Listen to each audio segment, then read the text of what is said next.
CTS 시청자 여러분, 안녕하십니까? 우리 사회의 이슈들을 기독교의 시선으로 들여다보는 CTS 뉴스 W, 새롭게 진행을 맡게 된 최진영입니다. 앞으로 여러분과 함께 시대의 흐름을 읽고 깊이 있는 분석, 균형 잡힌 시각으로 뉴스를 전하겠습니다.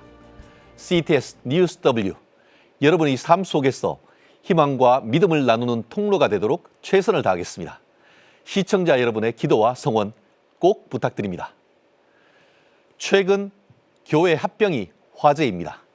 한때 실패의 상징처럼 여겨졌던 교회의 합병, 이제는 총회 차원에서 매뉴얼까지 만들어질 정도로 공식 논의의 영역에 들어왔는데요. 오늘은 교회 합병의 현 주소와 함께 왜 지금 매뉴얼이 필요한지, 또 법적으로 어떤 위험과 대안이 있는지 한번 짚어보도록 하겠습니다. CTS 보도국 이현지 기자 나와 있습니다. 어서 오십시오. 안녕하십니까. 네, 먼저 상황을 한번 짚어보죠.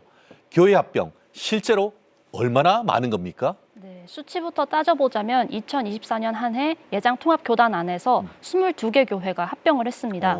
이제 한 해에만 있는 예외적인 숫자가 아니라 이제 교단 자체에서도 피할 수 없는 구조적 현상으로 인식되고 있다는 신호로 해석됩니다. 또 예장 합동총회에서도 지난해 목회자 수급 콘퍼런스에서 교회 합병을 공식 의제로 다루고 있습니다. 그렇군요. 그러면 이번에 예수교 장로회 통합총회에서 총회 차원의 매뉴얼까지 나왔다는 말씀이네요. 네, 그렇습니다. 올해 예장 통합총회에서 교회 합병 매뉴얼을 공식화했는데요. 의미가 큰 거는 이 매뉴얼을 단발성으로 제작한 것이 아니라 107회기부터 3, 4년 동안 꾸준히 거쳐서 체계적으로 준비됐다는 점입니다.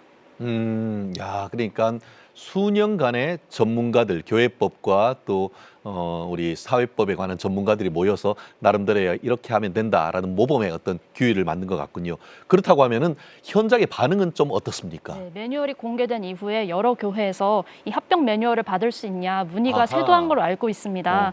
그만큼 현장에서는 기준이나 이런 가이드가 꼭 필요했던 것으로 해석됩니다. 사실 합병 이러면은 변호사한테 익숙한 거 아니겠습니까? 네. M&A 뭐 이런 부분인데 변호사인 제가 봐도 이 합병은 재산권 그리고 또 행정 이런 부분들이 아주 복잡한 그런 절차인데 이번 매뉴얼에는 핵심적으로 어떤 내용들이 들어있죠? 네, 크게 세 가지 단계로 길잡이 역할을 하고 있는데요. 먼저 1단계는 사전 준비 단계입니다. 부채, 자산, 은퇴금 등 재정 상태를 확인하고 서로 투명하게 공개하는 단계가 이 실사 과정이 포함되어 있고요. 2단계 결의 및 행정 단계는 가장 중요한 합병 기본 합의서를 작성하게 됩니다. 이제 각 교회에서 공동의회를 구성하고 이 공동의회에서 재적 과반 출석, 또 출석자 3분의 2 이상의 찬성을 요구해서 이후 노회에 교회 합병을 공식 청원하게 됩니다. 3단계는 이제 안정화 단계인데요. 청원이 올라오고 나서 노회에서 합병위원회를 따로 구성한 뒤에 부동산 등기라든지 행정 처리를 완료하고 또 예장 통합 합병 매뉴얼에 따르면 합병 이후에 이제 3년간 정착할 수 있도록 지원금을 지원하는 방법도 이번 합병 매뉴얼에 설계돼 있습니다. 그렇군요. 그러니까 시작부터 끝까지 알파와 오메가를 다 담고 있네요. 네, 그렇습니다. 변호사인 저도 M&A 같은 걸 했을 때 비춰보면은 상당히 절차가 비슷한 것 같은데 법률가 입장에서 볼 때 사실 가장 위험한 부분이 재산 문제 아니겠습니까? 맞습니다. 실제로 교회 합병은 단순한 세상법 그러니까 민법상의 협력을 넘어서 법적으로 봤을 때는 이른바 비법인 사단의 해산, 재산 이전 뭐 이런 행위로 일련의 행위로 볼 수 있을 것 같은데요. 실무적으로 가장 위험한 게 또 현실적으로 머릿수, 교인수, 정족수 문제 아니겠습니까? 그렇습니다. 이게 매뉴얼에는 그 정족수의 3분의 2의 찬성이라고 돼 있는데 이게 세상 법정에서는 조금 다를 수도 있어서 문제가 될 수 있다는 그런 문제가 지금 제기되고 있는 것 같은데 이 부분은 어떤가요? 네, 지금 짚어주신 부분이 바로 교단법과 사회법이 충돌하는 부분인데요. 말씀하신 것처럼 교회는 대부분 비법인 사단으로 분류되는데 우리 민법에서는 비법인 사단 합병 규정이 따로 없습니다. 따라서 법원은 민법 제78조인 사단법인 해산 규정을 유추 적용하고 있는데요. 이때 총 구성원 4분의 3 이상의 찬성이 필요하다는 것이 판례의 태도입니다. 그런데 이제 이번에 공개된 예장 통합 매뉴얼은 교단 헌법에 따라서 3분의 2 이상 동의로 규정을 하고 있습니다. 즉 흔히 노회나 총회에서 허락을 했으니 괜찮다라는 생각이 있을 수 있지만 사회법정에 갔을 때는 다를 수 있습니다. 아, 그렇군요. 그래서 최근에 이런 그 교회 합병과 관련돼서 문제가 된 이른바 새봉천교회 사례가 계속 언급되는 것 같은데 이 사례는 문제의 핵심은 무엇인가요? 네, 말씀하신 것처럼 새봉천교회는 구성원 정족수뿐만이 아니라 고가의 예배당 부지 소유권, 또 당회 구성과 주도권, 은퇴 목사 예우 문제까지 세 가지가 복합적으로 충돌하면서 2015년 합병된 이후 10년 넘게 지금까지도 지위 확인 소송 중에 있습니다. 이 새봉천교회에 대비해서 비교적 합병에 건강하게 안착한 사례들을 보면 공통점이 좀 있는데요. 어떤 게 있을까요? 네, 대부분 권력 구조가 단순화됐다는 아하. 점입니다.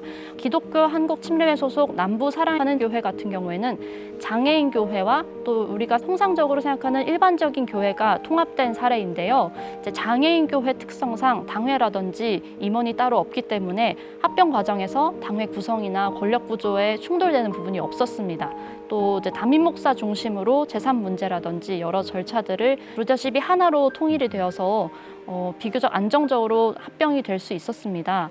반면에 새봉천교회를 다시 한번 비교해 보자면 은퇴 목사, 또 새 당회, 그리고 새 담임 목사까지 세 개의 권력축이 충돌하면서 합병 이후에도 누구에게 최종 결정권이 없었던 상태였습니다. 그래서 이게 교회 법정이 아닌 세상 법정에 와서 있었던 것이고 그런 문제까지도 다 고려를 해서 이번 총회에서 아마 매뉴얼을 만든 것이 아닌가 그런 생각이 드는데요. 그러면 이쯤 되면은 꼭 합병만이 답일까? 라는 의문도 드는데 현장에서는 어떤 목소리가 나오고 있죠? 네, 핵심은 애초에 분쟁이 일어나지 않도록 서로의 필요 조건이 정확히 맞는 교회를 찾는 것이 중요할 것 같은데요. 먼저 첫 번째로 말씀드릴 사례는 사실상 목사 청빙을 통해서 실질 통합에 나선 교회입니다. 익산에 있는 한 교회는 건물은 있는데 담임 목사를 청빙하지 못해서 예배 공동체가 사실상 와해될 처지에 놓인 교회가 있었는데요. 또 인근에는 반면에 임대 계약 만료를 앞두고 공간을 잃게 된 목사와 성도들이 있었습니다. 그래서 이 교회가 함께 이렇게 합쳐져서 사실상 목회자 청빙이라는 우회로를 통해서 목회자를 중심으로 성도들이 자연스럽게 이동한 사례입니다. 또 다른 대안은 법적 실체를 유지한 채 자매 결연이라든지 연합 모델로 두 교회가 사역만 공유하는 방식입니다. 지금 기독교 한국 침례회 총회장인 최인수 목사는 현재 도시교회인 공도중앙교회, 농촌교회인 덕봉교회를 동시에 담임을 하고 있는데요. 이거를 동농상생목회라고 부르더라고요. 그래서 이 모델은 한 교회가 다른 교회를 흡수하거나 이제 통합하는 것이 아니라 각 교회의 법적 재정적 구조를 독립체로 유지하되 인력과 사역을 연합하는 구조로 운영되고 있습니다. 이야, 정말 우리가 모르는 사이에 정말 교회에는 상당히 많은 이런 그 움직임이 있었네요. 결국 지금 말씀해 주셨던 이런 방식은 교회에 있어서의 어떤 재정적 분쟁을 차단하면서도 사역의 시너지를 낼 수 있는 그런 좀 장점이 있는 것 같은데 오늘 말씀을 들어보니까 교회 합병이 더 이상 어떤 감정이나 선의로만 해결할 문제는 아닌 것 같아요. 네, 그렇습니다. 절차의 하자는 신앙으로 덮을 수는 없잖아요. 교회 합병은 법과 구조에 설계돼야 하는 만큼 또 법 절차가 까다로워서 걱정하시는 목회자들도 다수 있지 않습니까? 서둘러서 각 교단에서 이제는 합병 매뉴얼을 준비해야 되지 않나 싶습니다. 아, 그렇군요. 오늘 좋은 말씀 너무 감사하고요.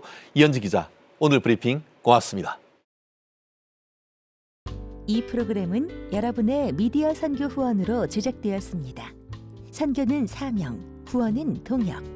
당신도 복음을 전할 수 있습니다. 선교 후원 02-6333-1003번